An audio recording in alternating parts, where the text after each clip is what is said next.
രാജു, അമ്മ തകർത്തത് മാഡത്തിന്റെ മനസ്സ് മാത്രമല്ല, എന്റെയും കൂടിയാ. എന്ത് വേണമെന്ന് ഞാൻ ആലോചിക്കുക. രാജു വിഷമിക്കാതെ. ഞാൻ എങ്ങനെ വിഷമിക്കാതിരിക്കും മാഡം? ഞാൻ ഇവിടെ ഉള്ളപ്പോ മാഡത്തോട് അമ്മ ഇങ്ങനെയാണ് പെരുമാറുന്നതെങ്കിൽ ഞാൻ ഇല്ലാത്തപ്പോ എന്തായിരിക്കും?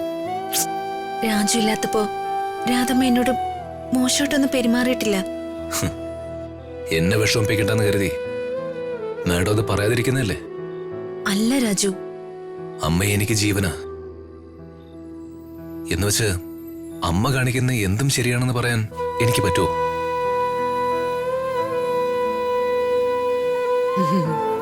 മോളെ,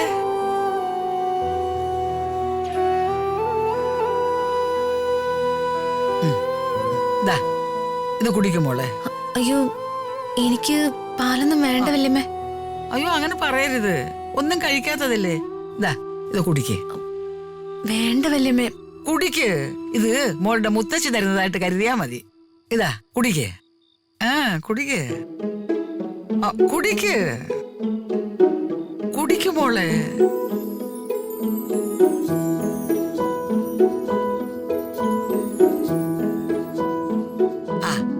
ഇനി സമാധാനമായിട്ട് രണ്ടുപേരും കിടന്നുറങ്ങ്. നിങ്ങൾ തമ്മിലുള്ള സ്നേഹത്തിന്റെ ഇടയിൽ ഇതൊന്നും ഒന്നുമല്ല. പോട്ടെ. ഭാര്യയും ഭർത്താവും പരസ്പരം സ്നേഹിക്കുമ്പം തീരുന്ന പ്രശ്നമേ ഉള്ളു. ഇതാ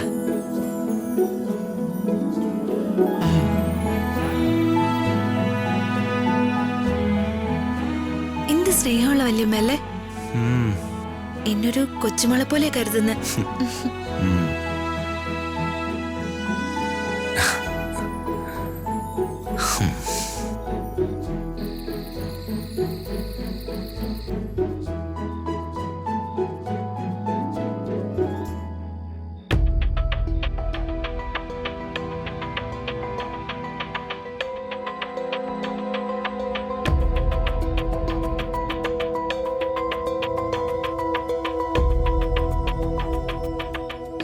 മയക്കി പാലും പഞ്ചസാര വരെ എത്തി. എന്നിട്ട് കാര്യമായിട്ട് ഇങ്ങോട്ടൊന്നും കിട്ടുന്നില്ലല്ലോ. എന്ത് നീ ഉദ്ദേശിക്കുന്നൊന്നും എനിക്ക് മനസ്സിലാകുന്നില്ല. അമ്മേ, 10ഉം 15 നമുക്ക് കിട്ടിയാ മതിയോ?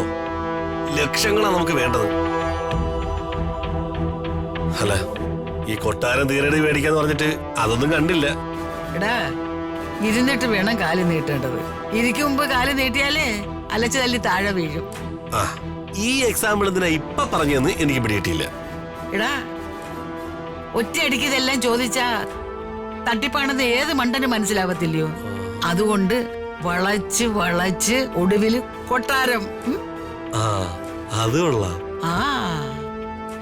ആദ്യം സ്നേഹം കൊണ്ട് തുലാഭാരം, അത് കഴിഞ്ഞിട്ട് ഓരോന്നോരോന്നായിട്ട് വാങ്ങിക്കാവോ. ഇതിന് അതിന്റെ മുന്നോടിയായിട്ട് നാളെ ഒരു മുന്തിയ ഹോട്ടലിൽ ഇതിനെയും വളച്ചോണ്ട് പോവാം. അവളുടെ ചെലവ് അല്ലാതെ നമ്മുടെ കാശ് വല്ലതും ഉണ്ടാ? അത് ഓക്കെ.